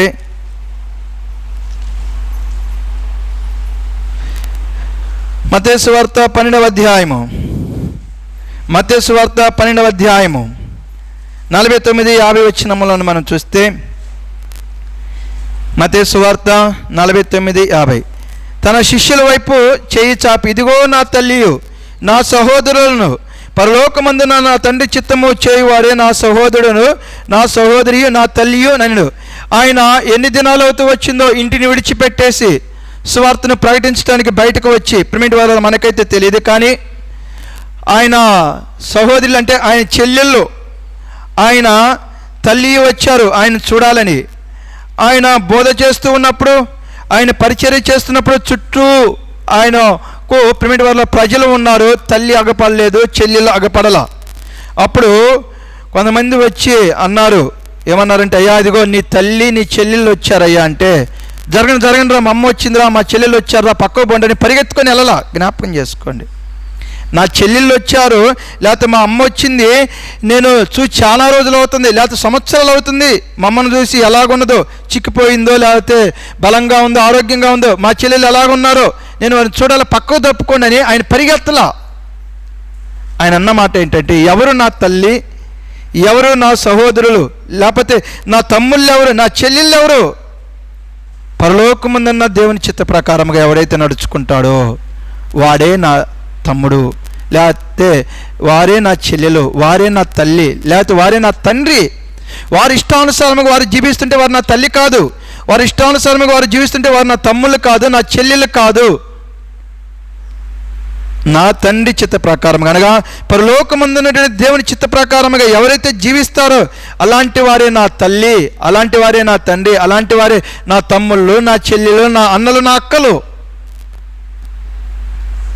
చూడండి, బయట వారికి ఒక రకంగా ప్రిమిటి వాళ్ళరా ఆయన తీర్పు తీర్చినట్లు, తమ వారికి ఒక రకంగా ఆయన తీర్పు తీర్చినట్లు మనము చూడం. ఎందుకంటే ఆయన తండ్రిని సంతోష పెట్టాలని, తండ్రిని ఆనందింపజేయాలని చూశాడే కానీ తన ఈ భౌతికపరమైనటువంటి మనుషులను, భౌతికపరమైనటువంటి ఆ యొక్క ప్రిమిటి వాళ్ళ ప్రజలను, బంధువులను సంతోష పెట్టాలని ఆయన ఇష్టపడాల. వారిని సంతోష పెట్టాలి అంటే, వారిని ఆనందింపజేయాలంటే వారికి అనుకూలమైన బోధ చేయాలా. అంటే నా తల్లి వచ్చింది, నా అన్న వచ్చాడు, లేకపోతే నా చెల్లి వచ్చింది, నా అక్క వచ్చారు, మీరు పక్కకు వెళ్ళండి అని తన యందు విశ్వాసం ఉంచి వాక్యం వినుచున్నట్టు వారిని పడద్రోసి లేకపోతే వారిని పక్కకు నెట్టి వెళ్ళాలా. అది చేయలా. అదే అంటాడు చూడండి, అపోస్తలుడైన పౌలు అంటాడు తెస్సలోనిక సంఘముతో అంటాడు చూడండి, మనుషులను సంతోషపెట్టేటువంటి బోధ ఏమిటో, దేవుని సంతోషపెట్టేటువంటి బోధ ఏమిటో అక్కడ ఆయన తెలియపరుస్తాడు. 1 తెస్సలోనిక పత్రిక 2వ అధ్యాయము, 1 తెస్సలోనిక పత్రిక 2వ అధ్యాయము 3, 4, 5 వచనాలు మనం చూస్తే, ఏలయనగా మా బోధ కపటమైనది కాదు, అపవిత్రమైనది కాదు, మోసయుక్తమైనది కాదు, కానీ సువార్తను మాకు అప్పగించుటకు యోగ్యులమని దేవుని వలన ఎంచబడిన వారమై మనుషులను సంతోషపెట్టు వారము కాక మన హృదయములను పరీక్షించు దేవునినే సంతోషపెట్టు వారమై బోధించుచున్నాము. మీరెరిగి ఉన్నట్టు మేము ఇచ్చకపు మాటలను ధనాపేక్షను కప్పిపెట్టు వేషమునైన ఎన్నడను వినియోగింపలేదు. ఇందుకు దేవుడే సాక్షి. ఇక్కడ అంటున్నాడు, అయ్యా మేము దేవుని సంతోషపెట్టే బోధ చేశాం. దేవుని సంతోషపెట్టడం అంటే ఆ యొక్క మాటలు మేము చెప్పాం, ఎందుకంటే ఆయన మా హృదయములను పరీక్షించేటువంటి వాడుగా ఉంటూ ఉన్నాడు. మేము మనుషులను సంతోషపెట్టే బోధ మేము చేయలా, మా బోధ కపటమైనదిగా లేకపోతే అపవిత్రమైనదిగా లేదు అని ఇక్కడ అపోస్తలుడైన పౌలు తెలియపరిచాడు. మనుషులను సంతోషపెట్టే బోధ నేను చేస్తూ ఉన్నానంటే నేనేం ఆశించాను? ధనాన్ని నేను ఆశించాడు అంటున్నాడు. చూడండి, ధనాపేక్షను కప్పిపెట్టు వేషమునైన అంటే ధనాపేక్ష కొరకై నా యొక్క శరీరాశ, నేత్రాశ, జీవడము వరకు అనగా ఏమి తిందునా, ఏమి త్రాగుదునా, ఏమి ధరించుకుందనేటువంటి వాటి నిమిత్తము ధనముతో నేను జీవించటానికి మనుషులకు ఇచ్చకపు మాటలు అంటే మనుషుల ఆనందం, ప్రేమ ఇచ్చకం అంటే ప్రేమ, లేకపోతే ప్రేమిటి వాళ్ళ ఇష్టమైనటువంటి అంటే మనుషులు ఆనందింపజేసి అంటే మనిషి ముఖమును చూచి ప్రేమిటి వాళ్ళరా ఆయన బోధ చేయలా. దాన్నే 2వ తిమోతి పత్రికలో తెలియపరుస్తాడు. చూడండి, 2వ తిమోతి పత్రికలో తెలియపరుస్తాడు. 2వ తిమోతి పత్రిక 4వ అధ్యాయం 1వ వచనం నుండి 4వ వచనం వరకు మనం చూస్తే, దేవుని ఎదుటను సజీవులకును మృతులకును తీర్పు తీర్చు యేసుక్రీస్తు ఎదుటను ఆయన ప్రత్యక్షతతోడు ఆయన రాజ్యముతోడు నేను ఆనబెట్టు చెప్పినదేమనగా, వాక్యమును ప్రకటించము, సమయమందును అసమయమందును ప్రయాసపడము, సంపూర్ణమైన దీర్ఘశాంతముతో ఉపదేశించుచు ఖండించుము, గద్దించుము, బుద్ధి చెప్పుము. ఎందుకనగా జనులు హితబోధన సహింపక దురద చెవులు గలవారై తమ స్వకీయ దురాశలకు అనుకూలమైన బోధకులను తమ కొరకు పోగు చేసుకొని సత్యమునకు చెవినీయక కల్పన కథల వైపుకు తిరుగు కాలము వచ్చును. ఇంకా పైన మనం చూసినట్లయితే ప్రిమిటి వర్ల 3వ అధ్యాయం 16 దైవజనుడు సన్నద్ధుడై ప్రతి సత్కార్యమునకు పూర్ణముగా సిద్ధపడినట్లు దైవావేశం వలన కలిగిన ప్రతి లేఖనమును ఉపదేశించుటకును, ఖండించుటకును, తప్పుదిద్దుటకును, నీతి యందు శిక్ష చేయుటకును ప్రయోజనకరమై ఉన్నది. నేను చేయబోద నాది కాదు అని దేవుడు తెలియపరుస్తూ వచ్చాడు. అందులో ప్రిమిటి వర్లరా ఏముంటుందయ్యా అంటే తప్పు చేస్తే తప్పు ఉంటుంది. అలాగనే ప్రిమిటి వర్లరా ప్రేమపూర్వకముగా వారిని నీతి మార్గములలో నడిపించే మాటలు ఉంటవి. అదే తెలియపరుస్తున్నాడు. మేము ఏమి చేయలేదు, కపటముతో అపవిత్రమైన మోసయుక్తమైన బోధమేం చేయాల అనగా మా యొక్క ఆనందం నిమిత్తము, మా యొక్క సంతోష నిమిత్తము వారు ఎలాగ బ్రతుకుతున్నా మాకెందుకులే, వారు ఎలాగ జీవిస్తున్నా మాకెందుకులే, మాకు డబ్బు వస్తే చాలు, లేకపోతే మాకు అన్నం దొరికితే చాలని మేము ఎక్కడ మనుషులను సంతోషపెట్టేటువంటి లేకపోతే మనుషులకు అనుకూలమైనటువంటి బోధ మేము చేయలా. మేము గద్దించిన సమయంలో గద్దించాం, ఖండించిన సమయంలో ఖండించాం, బుద్ధి చెప్పే విషయంలో బుద్ధి చెప్పాం. అంత మాత్రమే కాదు, ప్రేమను కనపరిచే విషయంలో, పవిత్రతలో నడిపించే విషయంలో మేము ఆ యొక్క పవిత్రమైన మార్గంలో కూడా మేము మిమ్మలను నడిపించాము అని ఇక్కడ అపోస్తలుడైన పౌలు తన గురించి తాను సాక్ష్యం ఇస్తూ ఉన్నాడు. ఇంకా మనము కొరింథీ పత్రికలోనికి వెళ్ళినట్లయితే అక్కడ ఇంకా మంచి మాట అంటాడు. చూడండి, కొరింథీయులకు రాసిన 2వ పత్రిక 2వ అధ్యాయము 17వ వచనం. కొరింథీయులకు రాసిన 2వ పత్రిక 2వ అధ్యాయము 17వ వచనం. కాబట్టి ఇట్టి సంగతులకు చాలిన వాడెవడు? మేము దేవుని వాక్యముని కలిపి చెరిపెడు అనేకుల వలె ఉండక నిష్కాపట్యము గలవారమును దేవుని వలన నియమింపబడిన వారమునై ఉండి క్రీస్తునందు దేవుని ఎదుట బోధించుచున్నాము. ఇక్కడ చూడండి, కలిపి చేరిపడే బోధలు ఉన్నవి అంటే మనుషులకు అనుకూలముగా ప్రిమిటి వర్లరా ముఖమును చూచి, బంధుత్వాన్ని చూచి, గ్రామాన్ని చూచి, లేకపోతే లోకమంటే మనకంటే హోదాలను చూచి బోధించే బోధ ఉన్నది. కానీ అపోస్తలుడైన పౌలు అలాగూ చేయలేదంట. ప్రిమిటి వాళ్ళ వారి ఎంతటి వారైనా మేము లక్ష్య పెట్టలేదంటాడు. అందుకే గలతీ పత్రికలోనికి చూస్తే ఎవరిని గద్దించాడు? గలతీ పత్రికలో పేతురుని గద్దించాడు. పేతురు ప్రేమిటి వల్ల ఎవరో ప్రారంభ సంఘానికి ప్రథమ నాయకుడు, పెద్ద అలాంటి వ్యక్తితో అంటూ ఉన్నాడు, నీవు యూదుడు అయి ఉండి నువ్వు అన్ని జనుల వలె ప్రవర్తిస్తూ అన్ని జనులను యూదుల వలె ప్రవర్తించమని ఎందుకు చెబుతూ ఉన్నావు అంటే, నువ్వు అపవిత్రంతో ఉన్నావు, మాలిన్యంతో ఉన్నావు. అపవిత్రముల మాలిన్యములు ఉండే వారిని నువ్వేమంటున్నావు?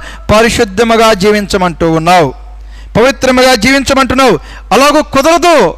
నువ్వు అవతలకి బోధ చేయాలంటే, పరిశుద్ధత గురించి చెప్పాలంటే నువ్వు పరిశుద్ధముగా ఉంటే చెప్పు, లేకపోతే మానుకో అన్నట్లుగా అపోస్తులుండే పౌలు జ్ఞాపకం చేసుకునే అపోస్తులుడైన పేతురుని పంపబడినటువంటి వాడిని నియమింపబడినటువంటి ప్రథమ ప్రిమిటి వాళ్ళరా పెద్ద అయినటువంటి యేసుక్రీస్తు వారు కాకుండా క్రైస్తవానికి మొదటి వ్యక్తి అయినటువంటి పేతురునే గద్దించాడు. చూడండి, ఇప్పుడు దాకా మాటల్లో చెప్పా, మీకు వాక్యములు చూయిస్తా. గలతీయులకు రాసిన పత్రిక 2వ అధ్యాయము 11వ వచనం నుండి మనము 14వ వచనం వరకు మనం చూస్తే, గలతీయులకు రాసిన పత్రిక 2వ అధ్యాయం 11 నుండి 14 వరకు. అయితే కేఫా అంతియొకయకు వచ్చినప్పుడు అతడు అపరాధిగా తీర్చబడిన గనుక నేను ముఖాముఖిగా అతను ఎదిరించి తిని, ఏలయనగా యాకోబు నద్ద నుండి కొందరు రాకమునుపు అతడు అన్ని జనులతో భోజనం చేయుచుండెను గాని వారు రాగానే సున్నతి పొందిన వారికి భయపడి వెనుక తీసి వేరైపోయిను. తక్కిన యూదులను అతనితో కలిసి మాయావేషము వేసుకుని కనుక బర్నబా కూడా వారి వేషధారణ చేత మోసపోయిను. వారు సువార్త సత్యము చొప్పున క్రమముగా నడుచుకొనకపోవుట నేను చూచినప్పుడు అందరి ఎదుట కేఫాతో నేను చెప్పినదేమనగా, నీవు యూదుడవై ఉండి యూదుల వలె కాక అన్ని జనులనే ప్రవర్తించుచుండగా అన్ని జనులు యూదుల వలె ప్రవర్తింపవాలని ఎందుకు బలవంతము చేయుచున్నావు. మనము సమరయ స్త్రీ గురించి మనం చూస్తే, అయ్యా యూదులైన మీరు సమరయ స్త్రీ అనేటువంటి మాతో సాంగత్యము చేయరు అంటే, యూదులతోనే సాంగత్యం చేస్తారు, ఇస్రాయేల్ ప్రజలతోనే ఉంటారు. అన్ని జనులతో ప్రేంటి వారులరా సమరయులతో వారు సాంగత్యము చేయరు అంటే వారు పరిశుద్ధంగా ఉండటానికి, పవిత్రంగా ఉండటానికే ప్రయత్నం చేస్తారు. అదే అంటూ ఉన్నాడు, నువ్వు పరిశుద్ధుడు అని చెప్పుకొనుచున్నావు, జన్మ ప్రకారముగా అన్ని జనులు అపవిత్రులు అని చెప్పుకొనుచున్నావు. మరి వారు కూడా పరిశుద్ధతలోనికి రావాలి అంటే నువ్వు పరిశుద్ధంగా ఉండాలా, నువ్వు పవిత్రముగా ఉండాలా.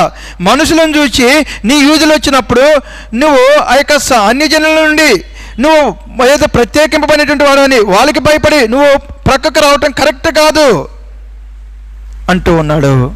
కాబట్టి ఇది మనం జ్ఞాపకం చేసుకోవాలా. మన బోధ మనుషులను సంతోషపెట్టినటువంటిదిగా, మనుషులు ఆనందింపజేసేటువంటిదిగా ఉండకూడదు, దేవుణ్ణే సంతోషపెట్టాలి. దానికి ఎంతటి వారైనా సరే మనం లక్ష్య పెట్టకూడదు. ఉన్నదా ఇలాంటి అనుభవం మనలో? ఉన్నదా ఇలాంటి జీవితం మనలో? ఒకసారి మనం జ్ఞాపకం చేసుకోవాలా. ప్రియా సోదరుడు, అనేక పర్యాయాలు మన ఇంట్లో వాళ్ళకైతే ఒకటి తీర్పు, బయట వాళ్ళకైతే ఒక తీర్పు, మన బంధువులకైతే ఒక తీర్పు, లేకపోతే పక్కన వాళ్ళకైతే ఒక తీర్పు, డబ్బు ఉన్నటువంటి వాడికైతే ఒక తీర్పు, డబ్బు లేనిటువంటి వాడికైతే ఒక తీర్పు. ఇంకా ఎలాగో మనము దేవుని బోధ చేస్తున్నట్లు, మనం చేస్తుండే బోధ దేవుని బోధ అని ఇంకా మనం ఎలాగో దాని గురించి సాక్ష్యం ఇవ్వగలం, దాని గురించి ప్రేమిటి వాళ్ళ మనము చెప్పగలం? ఒకసారి మనము జ్ఞాపకం చేసుకోవాలి దీని విషయమై మనం పరీక్షించుకున్నట్టు చాలా ప్రాముఖ్యమైనది. ఎందుకంటే దేవుడు నీ ద్వారా నా ద్వారా ఇతరులు సంతోషంగా ఉండాలని, ఇతరులు ఆనందంగా ఉండాలని ఇష్టపడుతూ ఉన్నాడు. అది ఎప్పుడయ్యా అంటే మనం పరిశుద్ధతలో ఉన్నప్పుడే, మనం పవిత్రతలో ఉన్నప్పుడు ఇతరులు సంతోషించగలరు, ఇతరులు ఆనందించగలరు. ప్రిమెంట్ వాళ్ళ అది క్రియలలో కనిపించాలి. అది క్రియలో కనిపించాలంటే ముందు మాటల్లో ఉండాలా. మాటల్లోనే మనం తప్పిపోతుంటమే, మాటల్లోనే మనం జారిపోతుంటమే, ఇంకా మరి క్రియలలో ఏముంటుంది? ఒకసారి మనం జ్ఞాపకం చేసుకోవాలి దీని విషయమే. ఇంకా యేసుక్రీస్తు వారు తండ్రిని కనపరిచినటువంటి ప్రిమెంట్ వాళ్ళ అనేక విషయాలు ఉన్నవి. క్లుప్తముగా రెండే మనం చూస్తే, ఆయన తండ్రి చెప్పిన పనే చేశాడు, రెండవది తండ్రి బోధ ఆయన చేశాడు, అంతే తప్పితే కానీ తన ఇష్టానుసారంగా తాను పని చేయలా. అలాగనే ప్రిమెంట్ వాళ్ళరా తన బోధ తాను చేయలా. ఇక్కడ నేను చెప్పగలిగేది ఏంటంటే, డినామినేషన్లు ఉన్నాయి, డినామినేషన్స్ కాదు మనం పట్టుకోవాల్సింది, వాక్యాన్ని పట్టుకోవాలా. ఇప్పుడు క్రమం కొరకే కొన్ని పద్ధతులు ఉన్నవి, జ్ఞాపకం చేసుకోండి. క్రమం కొరకే మనం ఏర్పాటు చేసుకునే పద్ధతులు కొన్ని ఉన్నవి. ఇప్పుడు మనము నడుస్తున్నది డినామినేషన్ బట్టి నడుస్తూ ఉన్నామా, లేకపోతే వాక్యానుసారంగా నడుస్తూ ఉన్నామా? ఇది మనం జ్ఞాపకం చేసుకోవాలి. కొన్ని పర్యాలు సంస్థలను బట్టి నడుస్తూ ఉన్నాం, లేకపోతే సంస్థలను స్థాపించినటువంటి ఆ ప్రథమ పాస్టర్ని బట్టి నడుస్తూ ఉన్నాం. ఇంతకుముందే చెప్పా, భక్సింగ్ గారు మన కొరకు రక్తం కార్చలా, హోసన్న మినిస్ట్రీస్లో ఏసన్న గారు రక్తం కార్చలా, పెంతెకొస్తులో ప్రిమిటి వాళ్ళరా ఆయన శామ్యూల్ గారు రక్తం కార్చలా. వారి కొరకు నీ కొరకు రక్తం కార్చింది యేసుక్రీస్తు వారు. ఆయన మాట ప్రకారంగా వెళ్తున్నామా మనం? ఆయన మాట ప్రకారముగా ఆయన వాక్య బోధ మనలో ఉన్నదా? ఆయన చెప్పినట్టు ఈ యొక్క వాక్యము మన జీవితంలో అక్షరానుసారముగాను అలాగనే క్రియారూపకముగాను మనం కలిగి ఉన్నామా? ఎంత దురదృష్టంగా మనం ప్రవర్తిస్తామంటే సంస్థల కొరకే బ్రతుకుతూ ఉన్నాం, మనుషుల కొరకే బ్రతుకుతూ ఉన్నాం. దేవుని కొరకు బ్రతకాలి అని ప్రిమిటెంట్ వారులరా మనకు ఆశే లేదు. ఇది మనము జ్ఞాపకం చేసుకునే వారముగా ఉండాలి. నేడు ప్రిమిటి వాళ్ళ కుటుంబాల్లో కలతలు అదే ప్రారంభములని చెప్పా. నేను చెప్పిందే చేయాలా, నా మాటే వినాలా, దేవుని మాట విందామని లేకపోతే దేవుని మాట ప్రిమిటి వాళ్ళరా అనుసరిద్దామని లేదు, నేను చెప్పింది వినాలా. ఎంత దురదృష్టం! ఎంత ప్రిమిటి వాళ్ళరా మనము అన్యాయం గెలుతున్నామో జ్ఞాపకం చేసుకుంటే చాలా విషయాలు ఉన్నవి మాట్లాడితే. మనం ఎంతగా సమస్తను ఆధారం చేసుకుని వెళ్తూ ఉన్నామో దీన్ని మనం విడిచిపెట్టాలా, బైబిల్ని పట్టుకోవాలా. బైబిల్ని పట్టుకొని మనము ముందుకు సాగిపోయేటువంటి వారముగా ఉండాలి. ఇందులో ఒక్కటి ప్రిమిటి వాళ్ళ క్లుప్తంగా మీకు చెప్తా. మన సంఘం అయితేనే మనము స్తుతి కొడుకులకు వెళతాం, పక్కన వాళ్ళు పెట్టుకుంటే మనం వెళ్ళాం. ఏం వాళ్ళు చెబుతున్న వాక్యమేగా. దినాలకు మాత్రం పిలవపోయినా ఏం మమ్మల్ని పిలవలేదు అంటే మమ్మల్ని లెక్కల్లోకి తీసుకోవట్లా, ఈ అయితే మాట్లాడతాం. దినాలకైతేనేమో కలిసి కూర్చోవాలా, స్తుతి కొడికలకైతే వాక్యానికైతే కలిసి కూర్చోం. ఎవరు చెప్పారు వాక్యం సమయంలో వేరువేరుగా ఉండండి? అది పౌలు అన్నాడు, అన్నీ చేయటానికి నాకు అర్హత ఉంది, అయితే అన్నీ ఏం చేయవో క్షేమాభివృద్ధి కలుగజేయవు. అందుకనే ఆయన శరీరం గురించి చెప్పాడు, శరీరం అంటే అవయవాల గురించి చెప్పాడు. అలాగనే క్రైస్తవులు కూడా ప్రేమిటి వాళ్ళ కృపావరాలు నానా విధములుగా ఉన్నవి. అందుకని అంటాడు, అందరూ అపోస్తులా, అందరూ ప్రవక్తలా, అందరూ బోధకులా, అందరిలో కాపరులా అని అంటూ వచ్చాడు. కాబట్టి ప్రేమిటి వాళ్ళ పరిశుద్ధాత్మ అభిషేకంతో వెళ్ళేటువంటి వారు ఉన్నారు, భాషలు మాట్లాడేటువంటి వారు ఉన్నారు. దాన్ని మనం కాదనము, అవి వాక్యంలో ఉన్నవి. వారిని మనం గౌరవిస్తూ వారితో మనం కలిసిమెలిసి వెళ్ళాలా, వారితో కలిసిమెలిసి మనము జీవించేటువంటి వారముగా ఉండాలా. ఇది మనము జ్ఞాపకం చేసుకుందాం. ఇంకోటి ప్రిమిటెంట్ వారులారా మనం జ్ఞాపకం చేసుకుంటే యేసుక్రీస్తు వారి గురించి రోగులను స్వస్థపరిచేటువంటిది మనం జ్ఞాపకం చేసుకున్నాం. అది మనకు ఏమి జ్ఞాపకం చేస్తూ ఉన్నదంటే కష్టాల్లో బాధలు ఉండే వారికి సహాయం చేసేటువంటిది మనకు జ్ఞాపకం చేస్తూ ఉన్నది. కష్టాల్లో బాధలు ఉండే వారికి మనం సహాయం చేస్తూ ఉన్నామా? ఇంకొకటి ఇక్కడ నేను జ్ఞాపకం చేసేది ఏంటంటే నేడు సహాయం చేసే విషయంలో వాళ్ళ భార్యాభర్తకు మనస్పర్ధలు వచ్చి తిట్టుకునేటువంటి కొట్టుకునే పరిస్థితులు కూడా ఉంటూ ఉన్నవి. ఎందుకు అంటే ఆమెకు నచ్చినట్లుగా ఆమె చేయాలని, అతనికి నచ్చినట్లుగా ఆమె చేయాలని గొడవాడుకుంటారు. ఇద్దరు కలిసి మాట్లాడుకునే పరిస్థితులు నేడు చాలా కుటుంబాల్లో లేవు. అందుకే చాలా కుటుంబాల్లో చూస్తే స్త్రీ ఏమో వాళ్ళ అమ్మలో పెట్టుకోవటము, పురుషుడేమో వాళ్ళ అమ్మలో పెట్టుకొని చివరికి వీళ్ళిద్దరికి ఏమున్నదు జ్ఞాపకం చేసుకుని నేనేం మా అమ్మ పెట్టాలని, ఈయనేమో మా అమ్మ పెట్టాలని, చివరికి వాళ్ళిద్దరికి ఏముండదు.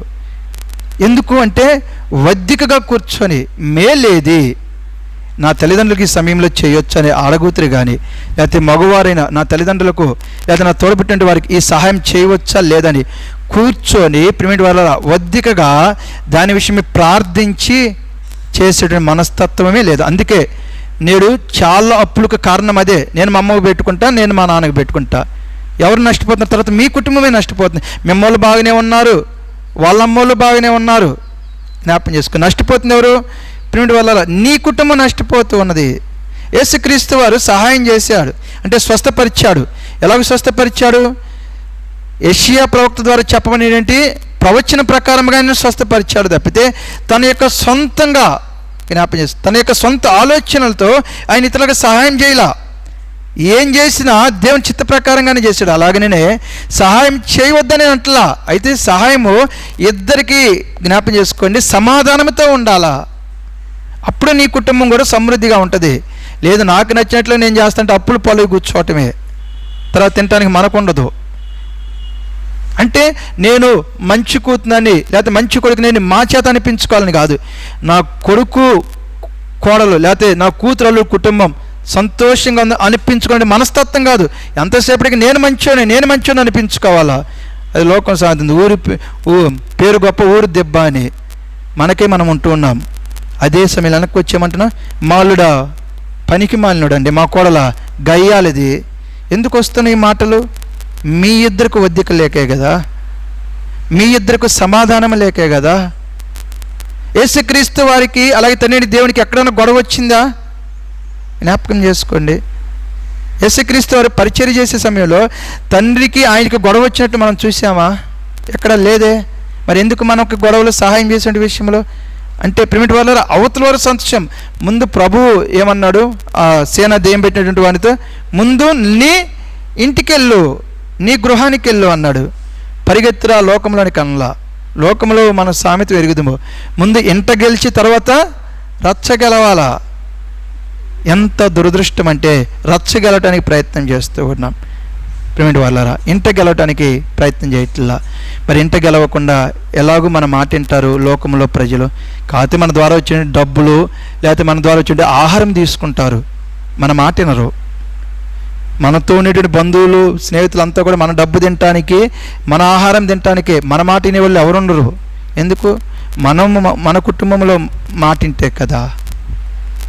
యేసుక్రీస్తు వారి ప్రిమిటి వాళ్ళారా జన్మ, అలాగే ఆయన మరణం, భూస్థాపితం, పునరుద్ధానం, అలాగనే ఆయన రాబోతున్న ఆయన రాకడ అనేక మంది సంతోషాన్ని ఆనందాన్ని కలుగజేస్తూ వచ్చింది. అలాగనే నీవును నేనును మన యొక్క జన్మ కావచ్చు, రేపు మన మరణం కావచ్చు, ఈ రెండింటి మధ్యలో ఈ యొక్క జీవిత కాలము ఇతరులను ఆనందింపజేసేటువంటిదిగా ఉండాలి. ఇతరులను అనగా దేవుని సంతోషింపజేసేటువంటిదిగా ఉండాలి. దేవుని ఎప్పుడైతే సంతోషింపజేస్తుందో అది మనకనే సంతోషం, పరలోక రాజ్యాన్ని ఇచ్చేటువంటిదిగా ఉంటుంది. ఈ రీతిగా మనము దేవుని సంతోషపెట్టడానికి ప్రయత్నం చేసేటువంటి వారముగా ఉందాం. ప్రభు చెప్పిన మాటలను దీవించి ఆశీర్వదించునుగాక. అందరం కలిసి మార్కు సువార్త 9వ అధ్యాయము 7వ వచనం చదువుకుందాం.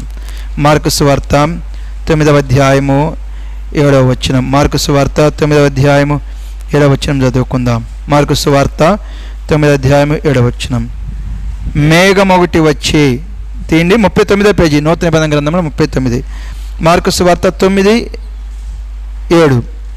మేఘం ఒకటి వచ్చి వారిని కమ్మగా, ఈయన నా ప్రియ కుమారుడు, ఈయన మాట వినుడని యొక్క శబ్దము ఆ మేఘములో నుండి పుట్టెను.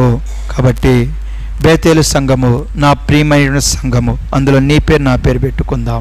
ఇప్పుడు వారులారా ఈ బేతేలు మాట వినండి, లేకపోతే జోసెఫ్ నా ప్రియ కుమారుడు ఆయన మాట వినండి. నా గురించి నీ పేరు, ఈమె నా ప్రియ కుమార్తె, ఈమె మాట వినండి. దేవుడు ఇతరులకు చెప్పాలి అంటే మనం తండ్రిని గణపరచాలా. అనగా ఆయన చెప్పిన పనే మనం చేయాలా, ఆయన ఇచ్చిన బోధనే మనం చేయాలా. అలాగనే ఆయన ఎలాగో తండ్రితో సమాధానం కలిగి ఉన్నాడు, మనము భార్యతో భర్తతో సమాధానం కలిగి ఉండి మనం సహాయం చేయాలా. అప్పుడు ప్రభు మనల్ని దీవించి ఆశీర్వదిస్తాడు. ప్రభు చెప్పిన మాటలను దీవించి ఆశ్రయించను గాక. దయచేసి అందరం కలిసి కొరింథీయులకు రాసిన మొదటి పత్రిక 11వ అధ్యాయము 28 నుండి 31 వరకు చదువుకుందాం. కొరింథీయులకు రాసిన మొదటి పత్రిక 11వ అధ్యాయము 28 నుండి 31 వరకు కలిసి చదువుకుందాం. కొరింథీయులకు రాసిన మొదటి పత్రిక 11వ అధ్యాయం 28 నుండి 31 వరకు. కాబట్టి ప్రతి మనుషుడు తను తాను పరీక్షించుకొనవలెను, అలాగు చేసి ఆ రొట్టెని తిని ఆ పాత్రలోనిది త్రాగవలను. ప్రభు శరీరం అని వివేచింపక తిని త్రాగువాడు తనకు శిక్షావిధి కలగక తిని త్రాగుచున్నాడు. ఇందువలననే మీలో అనేకులు బలహీనులను రోగులనై ఉన్నారు, చాలామంది నిద్రించుచున్నారు. అయితే మనల్ని మనం విమర్శించుకున్న తీర్పు పొందకపోదాము. తీర్పు ఉన్నది, ఆశీర్వాదం ఉన్నది. ఏమి కావాలో మనం జ్ఞాపం చేసుకుందాం. మనకైతే దేవుడు ఆశీర్వాదం అనుగ్రహించును గాక. మోకరించి